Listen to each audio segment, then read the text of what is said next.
Good evening to you all, or good afternoon, whatever it happens to be. Welcome to Nature Echoes on this Bilberry Garland Sunday of 30th of July 2023. It's the last Sunday of July. So thank you for joining me. It's our weekly time of echoing news, stories, poetry and art, and technical itch right at the beginning. Anyway, all this lovely stuff connected to nature folklore and our precious water, the holy wells, woodlands, hedges, and wildlife. So hail, hell, whole, and holy good health to you all. So what a cool, wet Bilberry and Garland Sunday this has been all through Ireland today. Most, if not all, Bilberry Sunday gatherings have been cancelled, postponed. I know the Leitrim one's postponed until there's the next sunny day, probably in the middle of winter, but we don't know how we'll get something before then.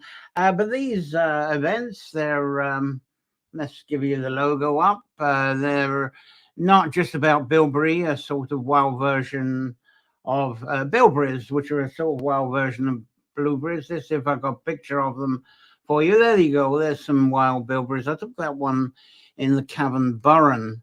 But the Bilberry Sunday is really more of a social event. And as well as attempting to compete with others to pick the bilberries, there's shared picnics, quite a crack with that, music, dancing, songs, stories, and poetry. And there's also potential mating events for a few, and events were also a time where couples make proposals and commitments to their union. I don't think there's much more of that now, but that's what the tradition is. But to find out more, I have been running a 5-part series on Bilberry Sunday and Garland Sunday as part of my first harvest mammoth set of series on Substack. There's the address there. If you poke around there, you'll find the series there. Should be quite well listed. And then you can catch up with what was supposed to be happening today that might be postponed.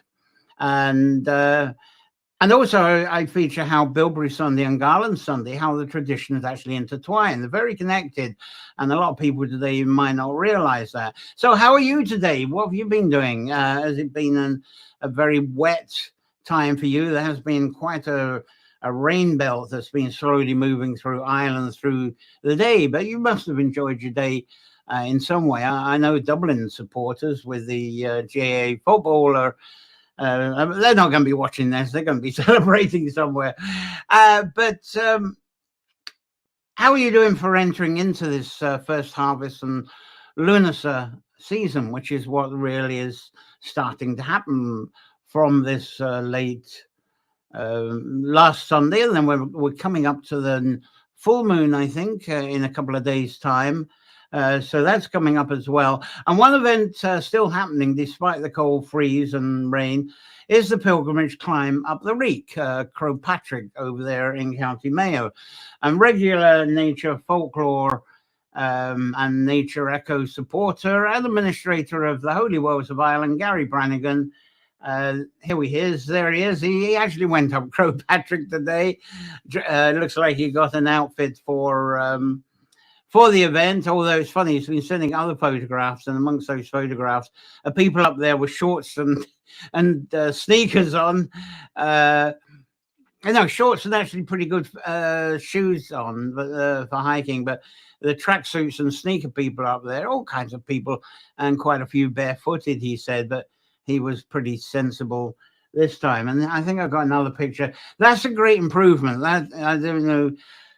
I haven't been up Croagh Patrick for a long time, and for the last 1,000 feet, you see that slag each side. You used to go up, there used to be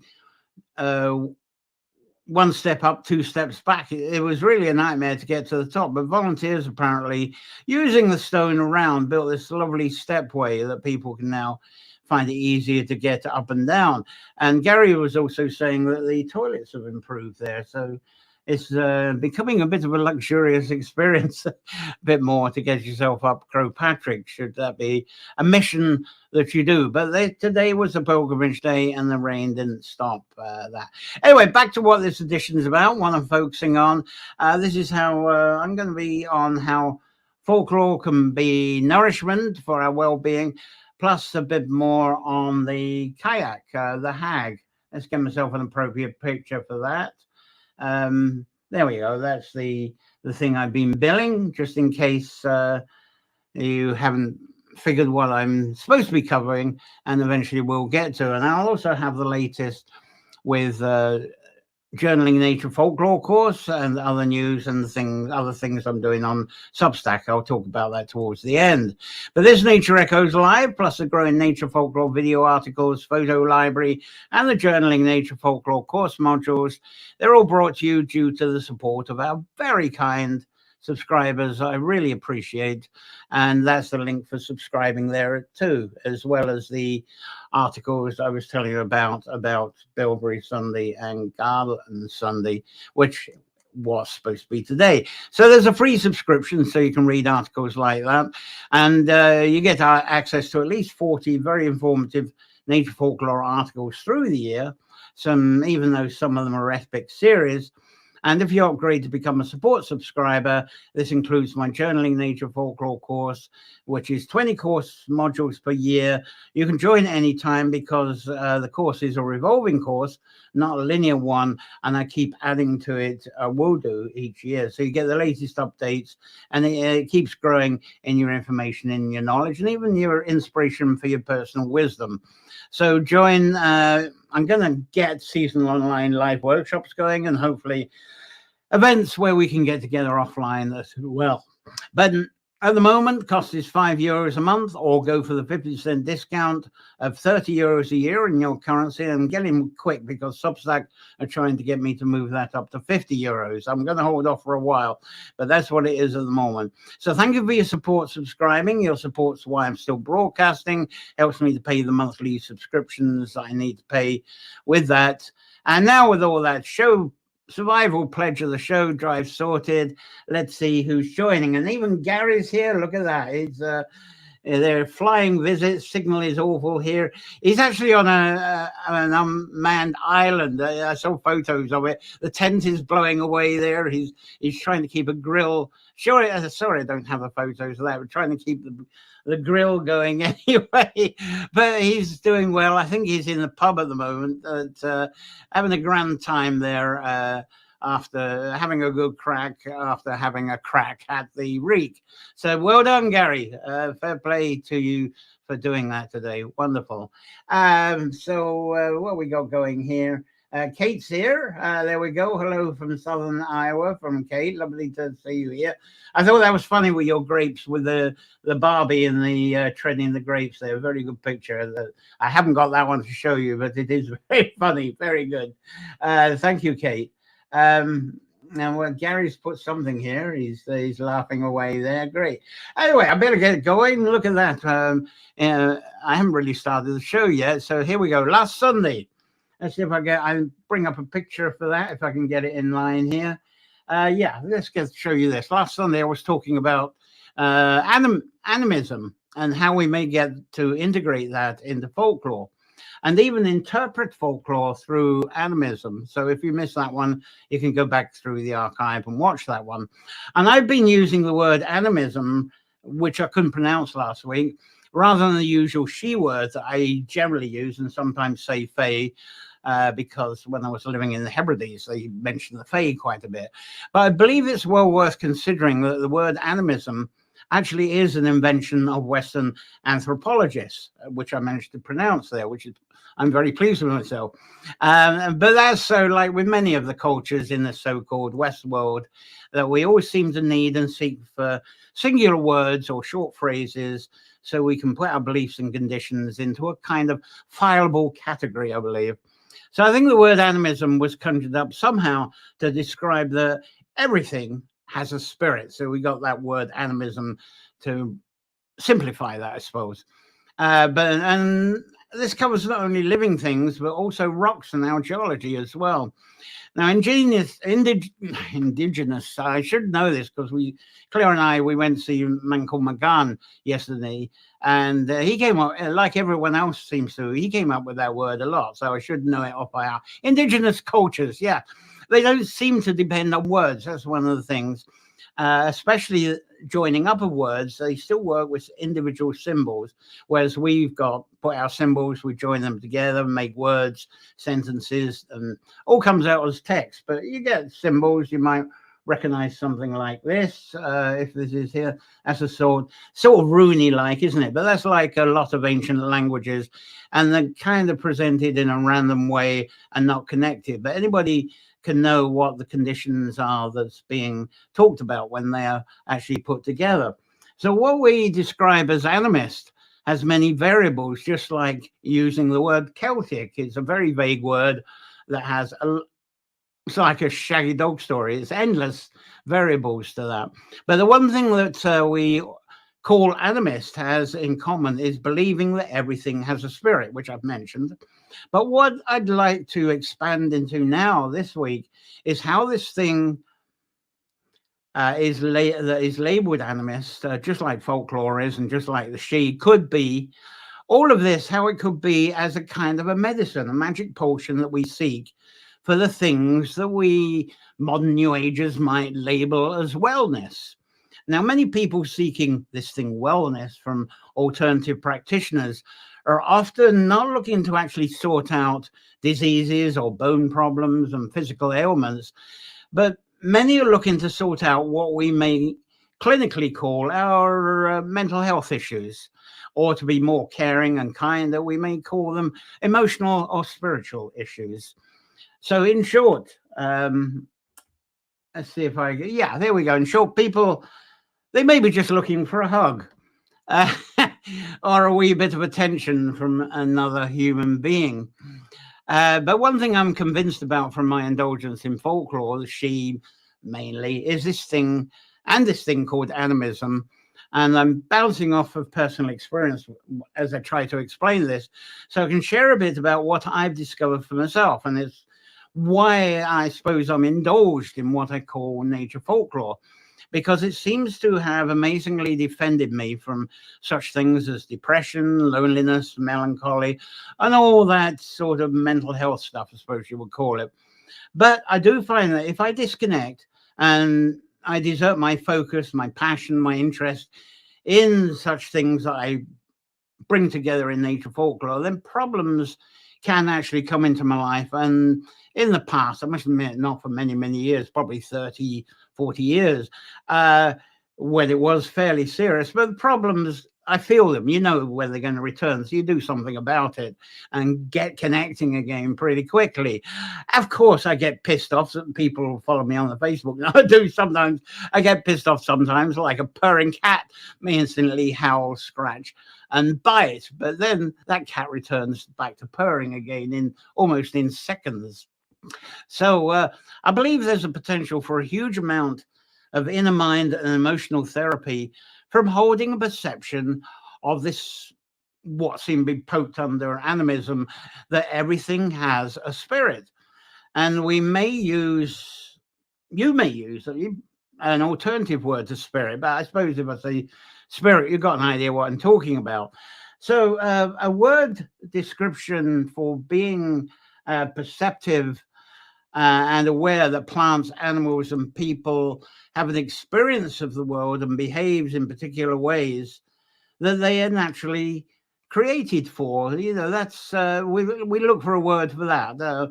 What is it? We're being perceptive. We're being aware of everything around, and we're doing this in a language that existed before there were actually human words. So that's what makes that a bit complicated. But many people say that I should include rocks, especially crystals. There's a lovely crystal photo that's got someone would describe in their photo. It's radiating all kinds of stuff there. And I like what a Russian anthropologist, what's his name, Vladimir Begorez, and he came up with a great short phrase around 2001. And I've often used it since, and that is everything has its own voice. And people who've been on events with me and tours and retreats, I've often come up with that everything has its own voice, and listen to it, sense it. So I use that a lot, because to me, natural springs, ponds, lakes, rivers, and each tree, it has its own being. And I talk of being as a kind of a new age buzzword. And all of this is what we call, in the sense of all this, we call people who have lived with this right through their ancestry as being indigenous cultures. And it seems that indigenous cultures, they do live an animist lifestyle because they live in close relationship to nature, understanding they are part of nature too.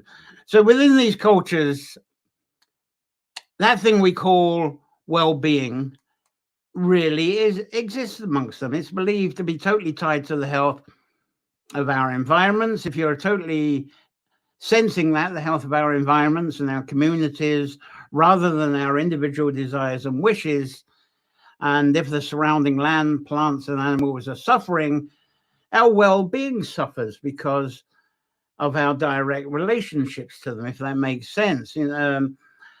I suppose there could be a bit of a concern. Oh, am I responsible for the climate change? Are we having this climate change because of my behavior or the friend's behavior? I'd say don't interpret it like that. Just pay attention to what's around you rather than what's in the media, because that's what you connect to with all your senses. Now, when our Westerners talk about well-being, it seems that what we may be thinking about is limited to our personal satisfaction with life, which can include our achievement of goals, or happiness with our relationships. I come across this with some of the Facebook posts. You can tell I do still go on Facebook. But there's funny, some of the memes and some of the comments that people say they're looking for happiness, maybe through relationships, and their happiness is based on how many boxes are ticked. If those boxes aren't ticked, then excuse me, the relationship doesn't happen. So I think that, that's one example. You're out for your personal satisfaction rather than connecting with what's around you. And I wonder if you tick boxes when you approach a tree, something like that. But animism, well-being, if we can call it that, that's like a new buzzword phrase, isn't it? Animism, well-being. I wonder if that will spread, go viral. Anyway, I feel it's more about what nature provides, or perhaps to be more accurate, how we respond to what the rest of nature provides. There's a lot to do with how we respond. And I believe that contemplating animism and the she and how we feel, all of these flow, can help us to find relevance and a sense of wholesomeness to what we currently understand about well-being. And that certainly, if I'm not too happy about things, getting into that scene, and it's very easy around here. All I have to do is go off the other side of Drummond into Derry Calm Woods, and you often it's up against the Shannon there. Often you can go there and get scenes like that, and you've probably got lovely retreat places you can get to that's just like that. But understanding that we are a component of nature's flow, it allows us to think and feel much less linear, because of that ticking boxes and so forth. I think it's a linear occupation. Our vision becomes much more circular, more cyclical, more, I suppose, spirally. And it includes, we do connect to our wider community beyond our human kin. We become connected like the tree, the plants, any animals around, the birds we hear and smell, sense them, and even the weather as well. And that's all beyond our ethical considerations as well. But most of us, we already know that spending time relating to nature does actually calm us down. It increases our mental and physical well-being. We get great ideas. Our perception is fantastic, and it's great if you've got a notebook and you can write notes down, because that's stuff you will never, it's like dreams. You won't remember the moment you leave the woods, or the moment you leave the water, if you're in the water like Gary is most of his life. That suddenly it's it's lost. So it's good to have. I don't know how you carry a journal out in the water. I suppose a waterproof cover on your phone might do it. Anyway, I don't recommend that. Just have the experience of the water. But in recent years, there's been much more engagement in this thing called forest bathing, which is sort of walking the woods and bathing in the woods and the sensing the woods and touching, feeling, make sure you smell and listen and even taste. And also swimming in wild water, which I made reference to bathing. Claire, I think, is watching this in the background, and that's something she enjoys as well. And also the restoring and the using of holy wells and natural springs. They all give us all incredible well-being for that. So let's see what you're actually saying at the moment. Yeah, Claire's here. Lovely to see you. There she is. Fantastic. And we got Susan Samuel on board. Lovely to have you here, Susan. Well done. Thank you. It's great. And yeah, we seem to be getting growing audience, which I love to see. Thank you for all those hearts that you're putting up and stuff. And Wendy's here. Lovely to see Wendy back from the rainy Netherlands, to me broadcasting from the rainy area.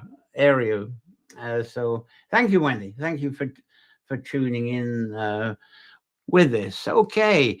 Now, carrying on, the concept of animism, it seems to be very much the concept of treat others as you'd be treated yourself. That's the philosophy I see behind this. So animism, therefore, requires a strong sense of compassion. If we cannot imagine ourselves as being the prey we are about to hunt, it's a two-way street, then we're unlikely to treat life and all these bodies carrying life with the respect that it all deserves. So realizing that we're part of this web of relationships of all living things and being able to imagine ourselves in the place of others as well, looking through others, even animals' eyes, it not only helps us to fulfill some wonder, but helps us to understand much more beyond that. And it can also help us to feel less lonely. And that solves many mental and emotional issues if you can achieve that. And some of the things that seem to help me or have helped me, and I assume this also helps others, that includes being present in the moment as much as you can. So that if you are walking in the woods rather than your mind trying to sort out a problem that you've kind of come away from home, but that problem's following you, be present to all that you can sense right there. And you will find that the stuff that you're trying to work out logically will just find its place just because your own connection has been restored, you're getting recharged, and suddenly you've got this ability to have visions. You can work stuff out from the visions. I think if we lose the visionary and go into the logic, we just tie ourselves up more in knots. So I think that's one of the wonderful things, whether you're in the water, at the beach, in the woods, whatever situation of natural environment, up a hill, up a mountain, all those things, absolutely wonderful. And the other thing is, by accepting any unwanted feelings you got and being able to also let those go organically rather than trying to smother them, that's accepting the fluidness, because life is very much a fluid of ebb and flow. Everything in nature is an ebb and flow movement. We can't fix stuff. We can't set plans, really. I know that from doing this broadcast. Actually, things are going really well, except for that niche I had at the beginning, which is fantastic. But I just don't know what's going to happen. We might have power cut or something in the next 10 seconds, and I'd have to adapt. But if we accept the fluidness of what's going on with this ebb and flow, and understanding that our perceptions are not always true, so we actually learn from what opposes our perceptions. An animist perspective on well-being, I believe, is developing a strong relationship with all beings carrying life that surrounds us. Some of those beings do a challenge. Some of them they're carrying venom. Some of them would like to eat us. But we have to somehow develop a strong relationship with it all. And that becomes very protective, I believe. So doing that, instead of being focused on achieving an excess of accumulation of resources, also by doing that, you can prevent any outcomes of jealousy, also of revenge, because really jealousy and revenge comes from and focus on trying to achieve excess accumulation most of the time. That's what I believe.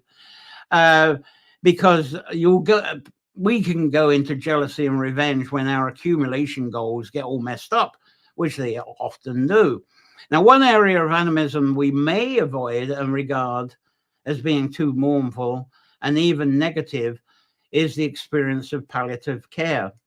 And I know one or two of you watching just now know exactly what I'm talking about with that. Palliative care with people who are terminally ill. Now, even with death on the near horizons, still living with a deep sense of purpose can be extremely helpful, especially if that can be inspired with the poor person that is in care. If the terminally ill are encouraged, and this is a very controversial thing I'm about to say, but I believe if the terminally ill are encouraged to continually explore their spirituality, it actually helps them to find meaning in their suffering. And it can actually take pain away. I know when I was in hospital with sepsis, is by doing that, because sepsis, is a very dodgy thing. You could be gone overnight. So I definitely filled myself with that, that a deep sense of purpose is still there, and it does wonders. I can honestly tell you that works. And do that rather than be a disappointing and uncomfortable fluke of existence, which if you know that termination might be on the horizon, that's the sort of thing I think that could be felt as well. So I think it's never too late to have that sense of connection and that wonder to explore what people call spirituality. Anyway, I'll leave that. But clearly in any situation, I do believe it's possible to find peace and acceptance, and especially when the visions of the she and prompts of animism are present within our sensory beings. Right, let's see what you got to say. Anybody? No extra comments. I probably kind of floored you with that one. Anyway, I got one more echo today. That's all I was going to say on the wellness side of, I think, animism on nature folklore. But I think you'll like this other echo I'm going to slip in. I'm going to talk a bit more. See, it might seem strange for this time of year, but I'm going to talk a bit more about the Cailleach, the hag. And I do wish that Ali Isaac was here. There she is. She's the author of Hag, H-I-G. It's her channel on Substack, very active, very intimate as well. And I wish she was here to pass. I wish I could just pass this over to her, and then I can go and have a cup of tea or something. But we should be Ali and I should be in conversation together to share with you before August is done. Now, Claire and I, we were at a talk by author and documentary producer Malcolm McGann. I haven't got him in the picture because at the time he was speaking, I totally turned off my phone. I didn't want to take photographs. I just wanted to listen to every word he said because he's absolutely fantastic. And this was in the Methodist church in Sligo. It was one of the 8 summer school events in Sligo yesterday evening. And Mankel made several references to the Cailleach, including his opinion not to always think of her as being an old woman. Here we go. There we go. Think of her as a young thing.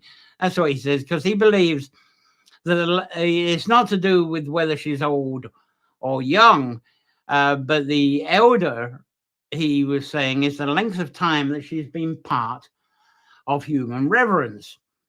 And he's come up with this belief because he spent some time out in the outback in Australia. They seized his phone, they seized everything.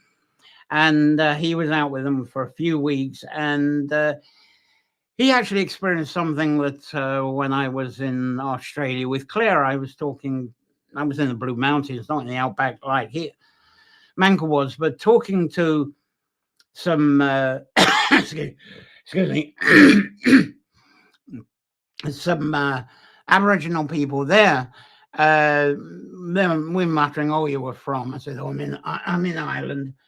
Okay, I'll just get the frog in the throat down, and then they said, "Oh, do you know Cailleach?" I said, "Oh, we live by there."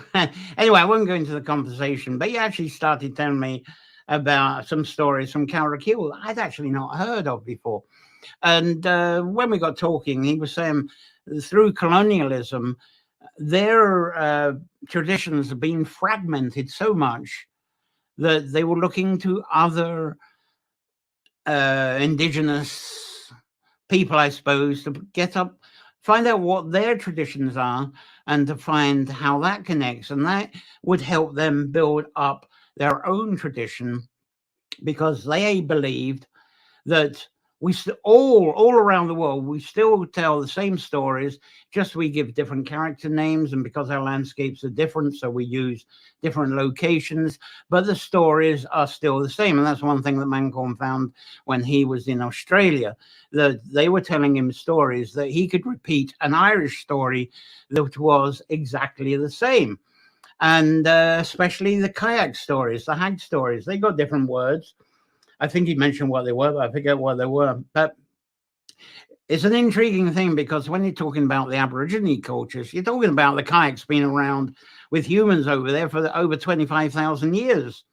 While other goddesses, like the ones we talk about in Ireland, they've really been honored as part of their human change since when settled farming culture started. So within that would have been about 10,000 years. So within Scotland and Ireland, the Cailleach is the goddess of winter, as you know, the goddess of cold and the winds. I'm just going to take another water because I've still got this tickle.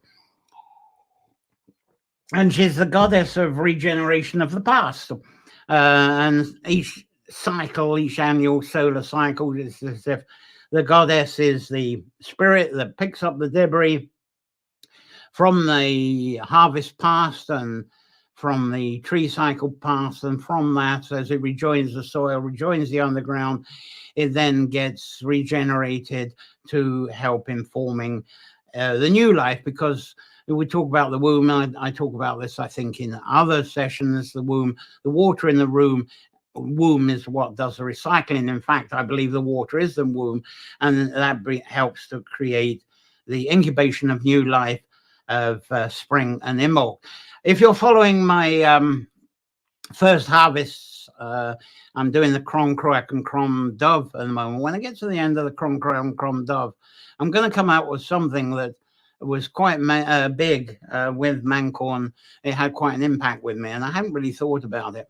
But through folklore, the Cailleach is said to determine the winter's length and harshness. And this is folklore you'll know quite well. If I got something here. Anyway, the Cailleach, she remains to be a popular topic for all kinds of poets and writers. But despite Mancorn's opinion, the Cailleach also known as the old woman or hag, and even the missus to men in the Hebrides. I've probably told this loads of times to you, but you go up to lads, instead of saying how's the missus, how's the old lady, oh, how's the Cailleach doing? Anyway, poets, they've given her different names, especially in Scotland. Names over time, the ones I picked up, as well as the Cailleach, was the Doida. Digdy is another Scottish one, but the Doida, she lives in the Berg Peninsula. And I think I showed you that some last week. Here's some different pictures, because I talked about the waterfalls where I used to take retreats behind the waterfalls. But that's actually a painting. That phone box has a bit of history, because when the family arrived on the Isle of Mull, that's our ton, is that flat there. I was actually kind of in business, but because we arrived in a mobile home, I didn't have a phone in the mobile home. So that became my business phone. And it had a bell. It had actually a bell on that post, and so I could tell if anybody was calling me by the bell ringing there, because hardly anybody lived there. Nobody's going to be able to run up to the phone and answer as fast as I did. But that's the berg in the background there. It's not the tall hill there, though that's quite substantial. It's really the cliffs, and down in the cliffs there. I could talk for hours about those cliffs and what was there, and I think I talked a lot about that last week. Also, other names applied to the kayak in Scotland is Milukra and Birog. And Birog's the so-called fairy woman who saved Lou. Well, that's Irish then. That's Donegal. Birog is the fairy woman who saved Lou of the long arm when he was an infant. And later on, even Bowie, one of Lou's wives, is said to have been a manifestation in human form of the kayak. We must include Burrock too, because Burrock is a Scottish version of something similar. But it seems that the kayak's most prominent title and most stretched out title was kayak bearer, meaning the conductor of winter. And she's in various place names. I've got some lovely pictures. She appears in, and I hope you visited some of these. Here we go. Let's see what we got. We got, oh, that's, I'll show you that one first. That's whoops. Yeah. That's the waterfalls. I showed you better ones last week, but we sort of camped in that flowing one, the second one there, or the one on the left.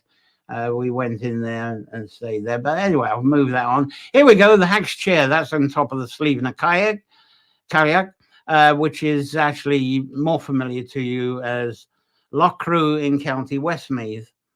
And fascinating, huge stone, all kinds of legends and stories with that. And then there's the Hag's Head. I think many of you visited this. This is, no, that's not the Hag's Head. Yes, is it the Hag's Head? No. I'm getting this in the wrong order here. This is the Hagstone down on the Beara Peninsula. Now, a lot of people go there, especially after they visit the tall Ormstone that's nearby. And there's this one, not many people visit. I've never been to this one. This is known as also a hagstone looking out towards Scully Michael there. Has anybody visited that? Have you been to that one as well? That I gather is also somewhere on the Beara Peninsula, or it might be on the Mizzen Head. I've not been to that. I've got them. I picked up the photos, so there we go.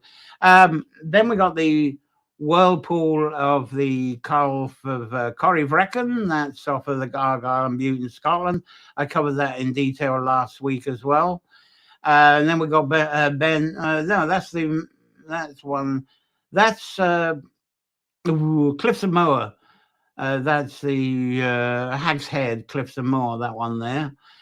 What we got? There we go. Ben Cruan, because the kayak is also known as Cruan in parts of Scotland, and that's the largest mountain in Argyll, the county of Argyll and Bute in Scotland. And then we got the Tina kayak. This is it's a famous story. There's a lot of tour groups in Scotland. They like to go to that when they're focusing on Edinburgh and that area. They like to go off to this Tina kayak. It's near Glen Kayak, which is in Glen Lyon. That's in Perthshire in Scotland. And we've also got the Bina kayak, which is this is a mountain that's above. What's the little town? You only cross the bridge and you're not far. Broadford, isn't it? That's it. Broadford, above the village of Broadford. You got the Bina kayak mountain on the Isle of Skye there. Now, in art visions and written and verbal descriptions of the kayak, some of them they appear as veiled old women. But sometimes they only have the visions of the artist. They just give a one eye like that. And I couldn't get any photos, but I have seen them, not only the one eye, but her clothes are actually kind of a knitting of skulls knitted together. And there's also tales that she could leap across mountains like the ones we've shown, and also ride on the storms. And as the Doider and as I think I might mention this last week. Anyway, I repeat it, as the Doider or as the kayak, in March and October, no, February especially, and October, when you got the high stormy winds and the swell's really high, the fishermen can't get out, and you meet people in the street, in the village, in the pub. They say, the Cailleach's dancing on the waves again, is how they say, or the Doida is dancing on the waves again. But she could shapeshift. They said that she could shapeshift into various birds, and this is something that you probably well known. There it is, shapeshifting into crows there, or ravens, and sometimes, as you know, that one into 3 human women, and there's various stories with that, especially regarding Dagda. The one thing for sure, the Cailleach is often shown as being fearful. You'd be afraid of her, dealing with evil, but I don't believe the Cailleach was either good or evil. There's no such divisions in her realm. And in all Gaelic-speaking regions, she was the patron of wolves and foxes. The lovely fox, that's actually Claire's after dark. And the wolves and foxes, they're especially burdened by hunger through the winter, and it said that she serves them. I was hoping to put a picture up of a lovely carving by the storytelling woodcarver Michael Quirk. I forgot to take the picture, but in the Cailleach carving I got with him, she's got a wolf on one side of her. I'll put it up another time. Anyway, in Scotland, she's known as a deer herder as well, and here we're blessed with a picture where she's with a wolf and a deer, so you get the 2 in 1 there. So through folklore, we focus on the seasonal division between summer and winter, with the poles of this being between Beltane and so on.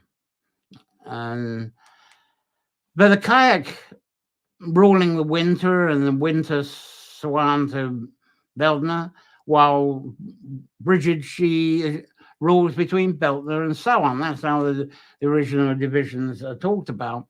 But through folklore, the Cailleach had some connections with Bodach. He was a Scottish trickster spirit with whom she had many children. And where I said that was a point of the Cailleach that was in the in Perthshire. Suddenly forgot the name of the valley there. I keep thinking of Glen Valley. No, it isn't Glen Valley. Anyway, in Ireland, the trickster was Dagda, and he was more of a naive luster, actually, than a trickster. But according to the old Irish poem, the Cailleach was a maiden 7 times, and that allowed her to have many children by many husbands. I don't know, I haven't got the poem to read you, but anyway. But as well as that, she had countless foster women, and she outlived all her husbands and children, obviously. So she was declared to be the maternal ancestor of every Irish. Of course, the Irish proclaim this. But what about the Scottish ones and give her a name as well? But anyway, in Ireland, she's declared to be the maternal ancestor of every Irish human.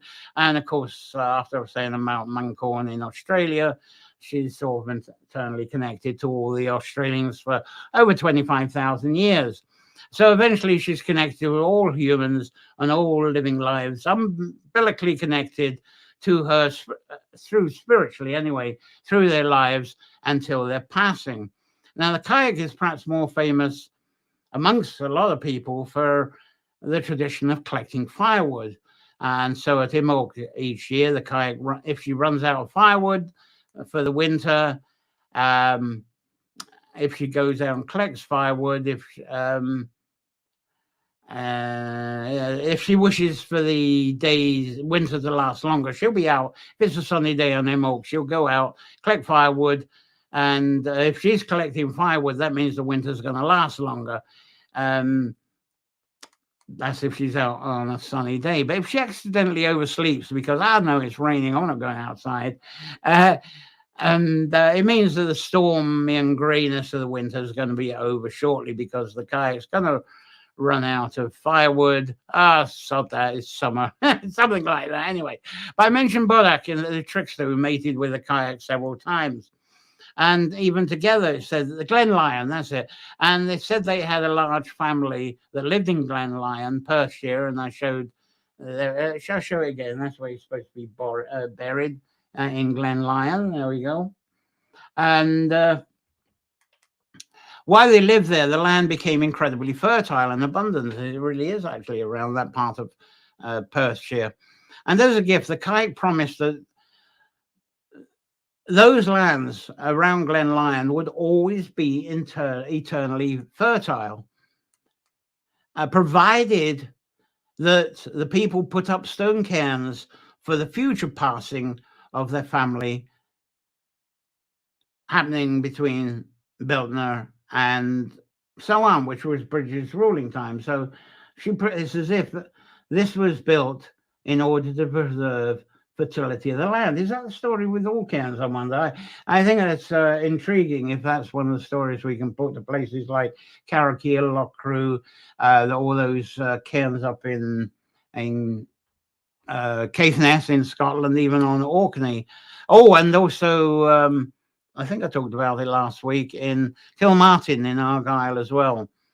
Quite a display of them there. So it could be a story that relates to all stone cairns, that maintain them and your land will be fertile. And I think there's some clues there about other things that archaeologists might say. Apparently in Glen Lyon, some of this ritual is still repeated each year at this site. This is the finger stone. And I couldn't get a photo with the sunset there. But anyway, the tradition in Glen Lyon is a ritual of people coming together each year at this time in honor to honor the Cailleach, continuing her blessing of fertility. But of course, I cannot leave this episode without thoughts of Sinead O'Connor, who very sadly passed away, and thousands have posted tributes about how she actively broke established boundaries, boundaries that really needed to be broken, and she inspired confidence within others to carry on and do similar. But my own tribute today is with the words she sung in the song track Release. Sorry I can't play this because I'd have this broadcast shut down because of the copyright issues. But the opening track of the Afro-Celt sound system, it was their second album, and the album was actually called Release, and the opening song was called Release, and Sinead sings this, and what she sings, the lyrics of it is, I'm sitting amongst yourselves, don't think you can't see me, don't argue amongst yourselves because of the loss of me. I haven't gone anywhere, but out of my body, reach out and you'll touch me. Make effort to speak to me. Call out and you'll hear me.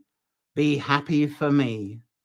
So if you see the official video, here's a shot from it. The video of the song is the official one from Peter Gabriel's studio where it was recording, what's it called, Real Records there in Box in Wiltshire. It certainly brings it home, and this is a still I took from it, and you'll understand what I mean by this. That's a still from Release. So R.I.P. Sinead O'Connor. And those words, I feel that she sang in that Release, I feel could even be applied to how we interpret the Cailleach's presence.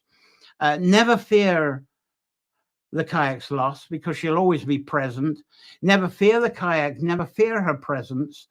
And it may seem strange to talk about the Cailleach as we're approaching the first harvest of Lunasa right now, which is halfway between the Bridget season between Beltney and so on. But with the July weather here in Ireland right now, I don't think it could be a more appropriate story.